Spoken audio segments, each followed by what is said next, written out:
Well, hello, you wonderful people. This week on The Unseen, welcome back to The Unseen. Last week we talked about dreams. Daniel chapter 2 was our focus, and I really just gave an overview of it. Talked a little bit about dreams, but now this week I would like to actually give you some practical things to encourage you to take those steps if you want to grow in the area of dreaming itself, or also interpreting dreams and how to begin to step out in that.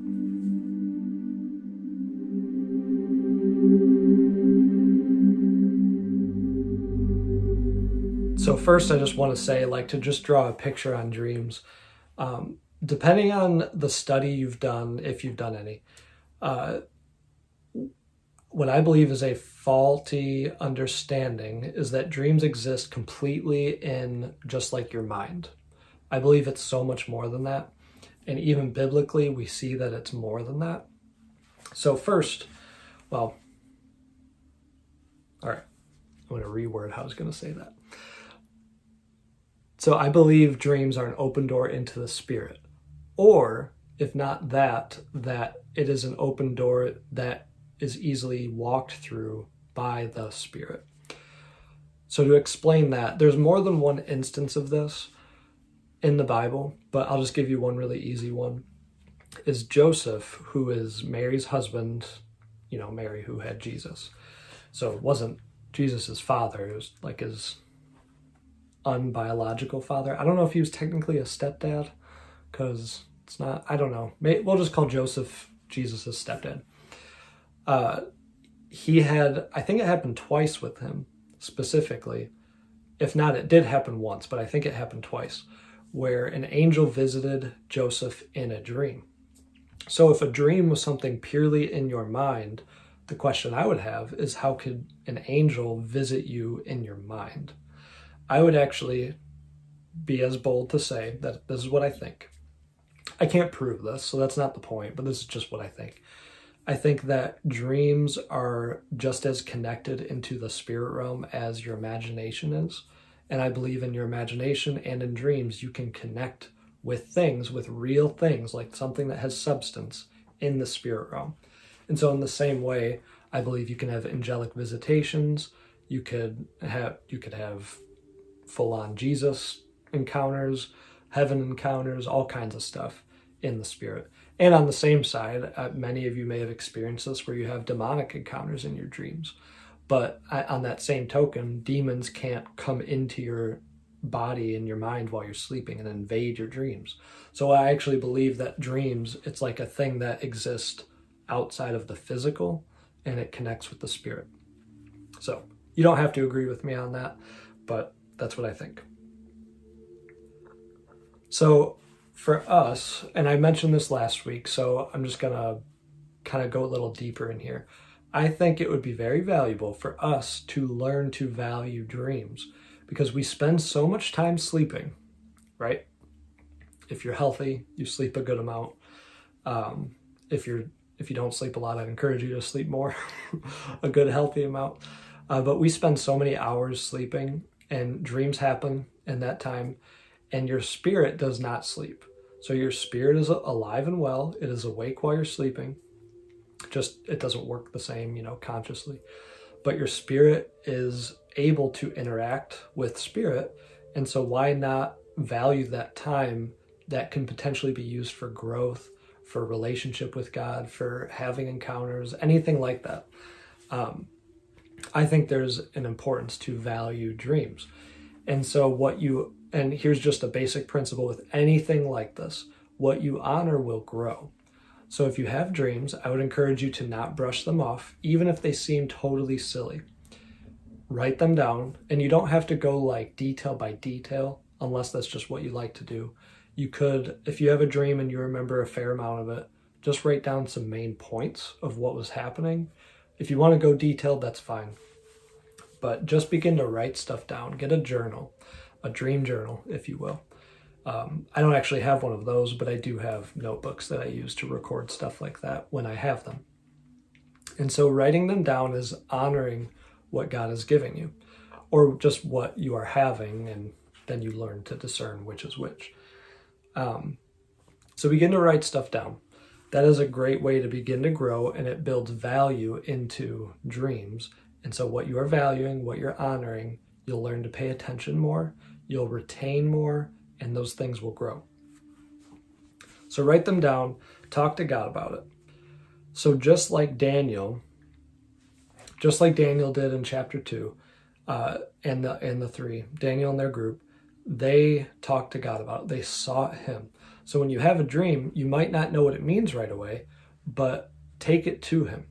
And so here's one of the things. So this really isn't going to be a very long video, but write them down, talk to God about it, and learn to value them in that way, to actually seek God for revelation. He can give you words of wisdom, word of knowledge, discernment into what is happening, what he might be saying to you. And if you ever have learned into things of prophecy and being able to, what some will call like pulling the gold out of someone, you can use anything to prophesy into someone's life. And it's amazing how God will use what sometimes seems like the most random thing into actually like speaking directly to someone's heart. So in the same way with dreams, I believe taking those steps, even just with your own dreams between you and the Lord, that he will use anything, even if it's not technically a God dream, that he will use anything to speak to you about stuff. So value them. Seek revelation. And another one that's good is for your own dreams. If you have like a trusted friend or someone that like you can respect and trust, even if they're not perfect at it, to actually share dreams with and allow them, if they're on this kind of journey too. So like me and my wife will do this at times, or just other people in our lives will like talk about different dreams we've had when something sticks out, and allow them to actually speak to it. So even if we think we might know what it means, or maybe we don't, you actually allow someone else to take a stab at interpreting a dream.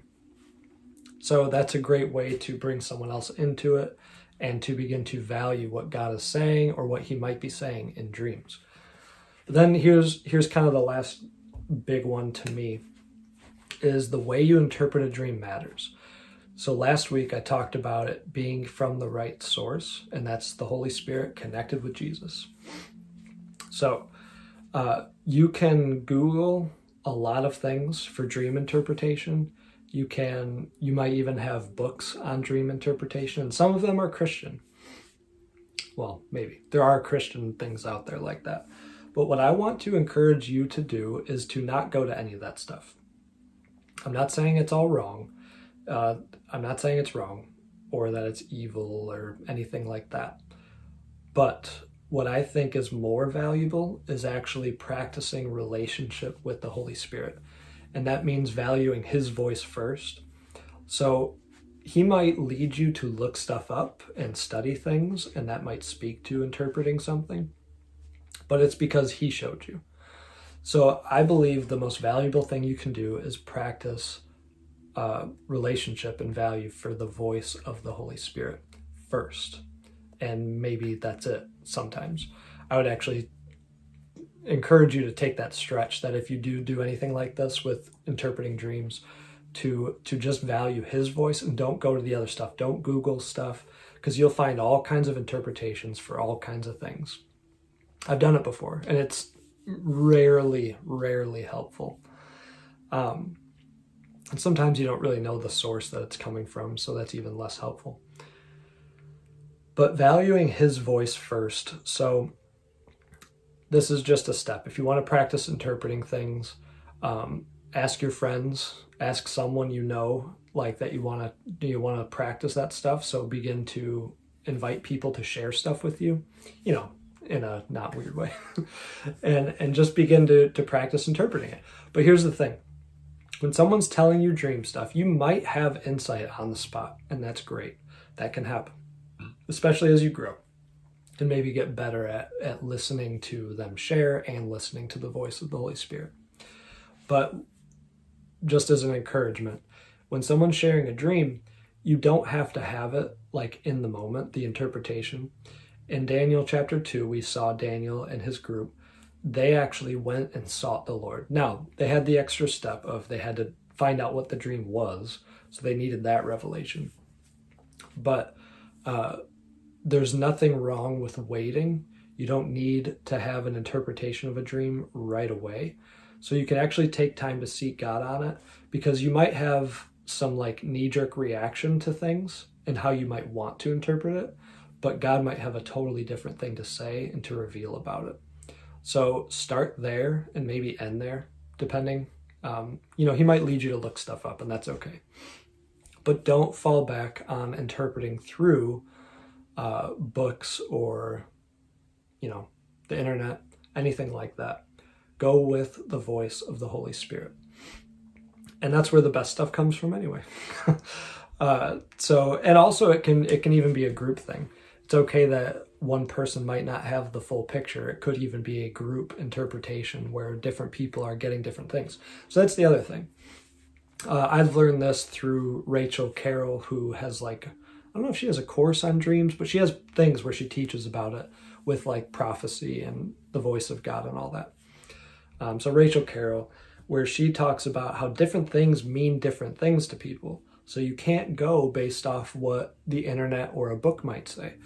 And the example that I've heard her use a number of times is you might have a dream with a dog in it. Okay. Now, regardless of the details of what's going on in the dream, for me, I'm not afraid of dogs. I like dogs. I'm not in love with them. I'm not crazy about dogs, but I like them. I'm not afraid of them.